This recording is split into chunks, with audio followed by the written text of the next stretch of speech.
Drone ಹಾರಿಸಿ ಬಕ್ರ ಮಾಡಿದಂತ ಪ್ರತಾಪ್ ಕೃಷಿ ಹೊಂಡದಲ್ಲಿ ಸೋಡಿಯಂ ಮೆಟಲ್ ಸ್ಫೋಟಿಸಿ ಜೈಲು ಸೇರಿದ್ದ 10 ದಿನಗಳ ಬಳಿಕ ಈಗ ಕೋರ್ಟ್ ಜಾಮೀನನ್ನ ಮಂಜೂರು ಮಾಡಿದೆ. ಇವತ್ತು ಮಧುಗಿರಿ ಜೈಲಿನಿಂದ ರಿಲೀಸ್ ಆಗ್ತಿದ್ದಾರೆ. ಇನ್ನಾದ್ರೂ ಡ್ರೋನ್ ಪ್ರತಾಪ್ ತೆಪ್ಪಗೆತ್ತಾನ ಅನ್ನೋದನ್ನ ಕಾದು ನೋಡಬೇಕು. ಕೃಷಿ ಹೊಂಡದಲ್ಲಿ ಸೋಡಿಯಂ ಸ್ಫೋಟಿಸಿದ ಪ್ರಕರಣ.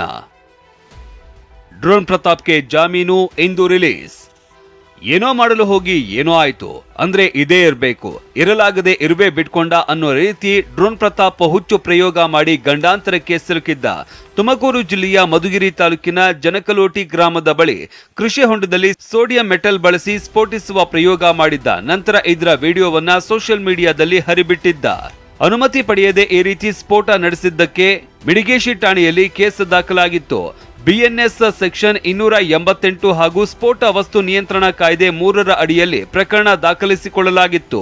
ಡಿಸೆಂಬರ್ 12ರಂದು ಪ್ರತಾಪ್ನನ್ನ ಬಂಧಿಸಲಾಗಿತ್ತು. ನಂತರ ಪೊಲೀಸ್ ಕಸ್ಟಡಿಗೆ ನೀಡಲಾಗಿತ್ತು. ಆ ಬಳಿಕ 10 ದಿನಗಳ ಕಾಲ ನ್ಯಾಯಾಂಗ ಬಂಧನ ವಿಧಿಸಲಾಗಿತ್ತು.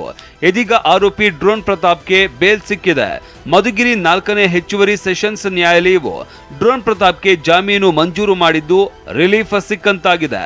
ಜಾಮೀನು ಪ್ರಕ್ರಿಯೆ ಪೂರ್ಣಗೊಂಡ ಬಳಿಕ ಇವತ್ತು ಡ್ರೋನ್ ಪ್ರತಾಪ್ ಜೈಲಿನಿಂದ ಹೊರಬರುವ ಸಾಧ್ಯತೆ ಇದೆ.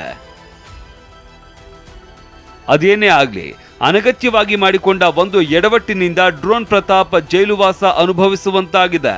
ಇನ್ನಾದ್ರೂ ಎಚ್ಚರಿಕೆಯಿಂದ ಇರಬೇಕಿದೆ. Bureau report, TV9.